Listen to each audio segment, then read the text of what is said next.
Okay, yes, Bajaj Finance was the story of the day, and the impact came through post our exclusive interaction with the management once the earnings were announced. But let's get in another such exclusive interaction for our viewers. Bharat Madan, sorry, who's a group finance controller at Escorts, joins in to discuss their numbers, which were also, by the way, very good.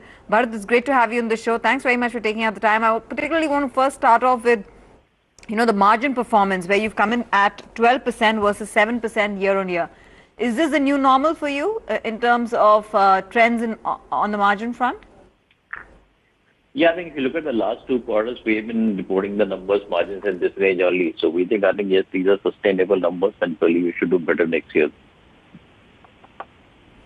Now, when you say do better next year, are you confident that you will be able to maintain the impact of rising raw material prices?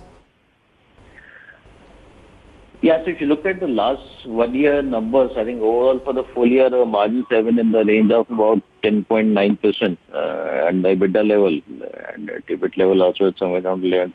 So I think we're seeing against last year's numbers, we should be able to improve our margins further by roughly 100 basis points.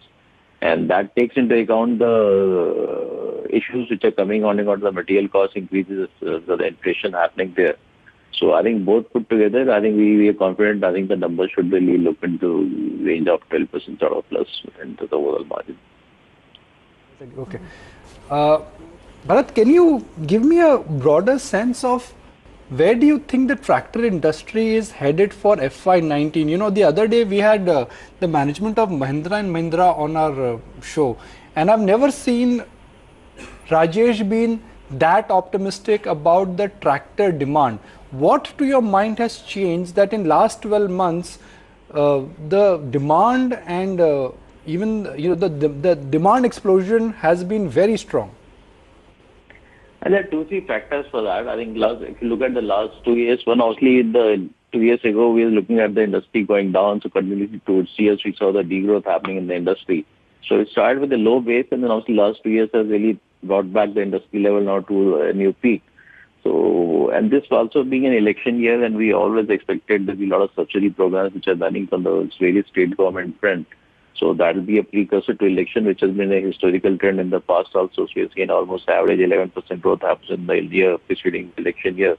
So which is a very normal phenomenon. And some of that then again got a good prediction for the normal monsoon, which again should help. So I think all the sentiments are positive and looking good demand, world demand really on the ground.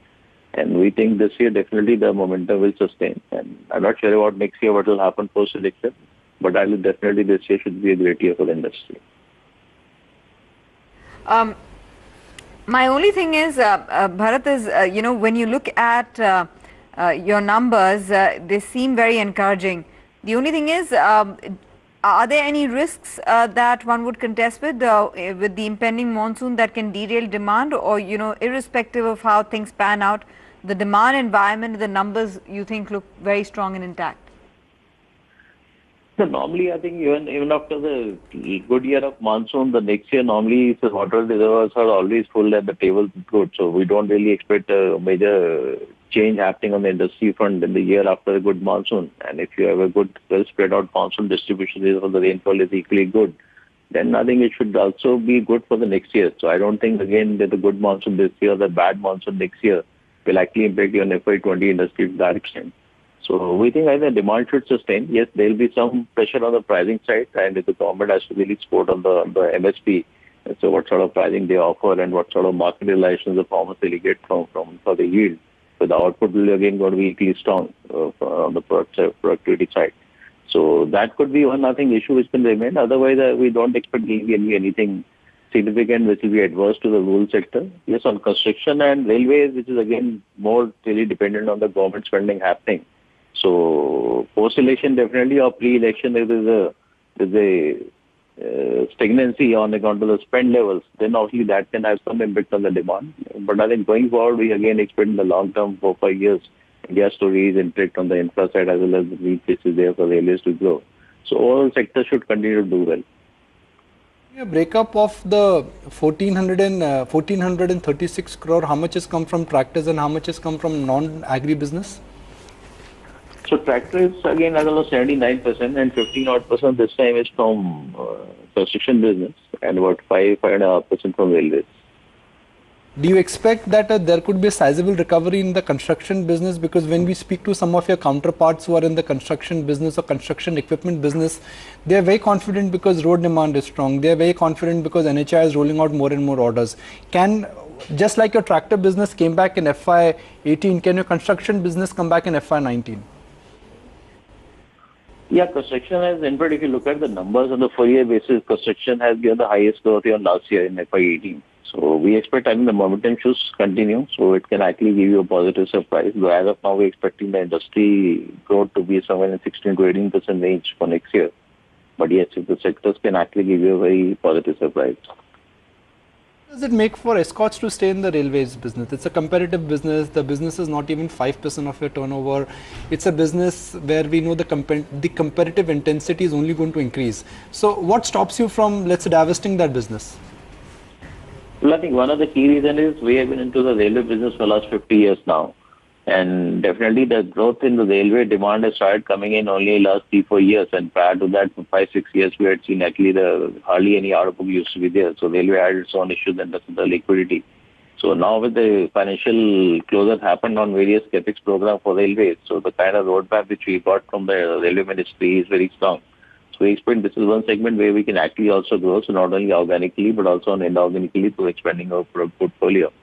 So our aim is to take this business to a sizable level of 1,000 crores plus, which will be a 4-digit number.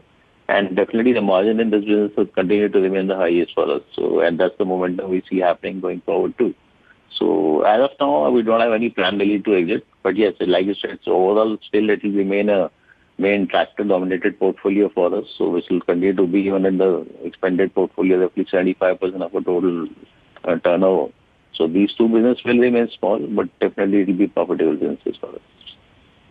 The export business is on a low base, but even so, with the currency weakness, do you see competitive advantage of scaling up that business? You're targeting 50% growth in exports, so that could be the factor that aggregates your earnings?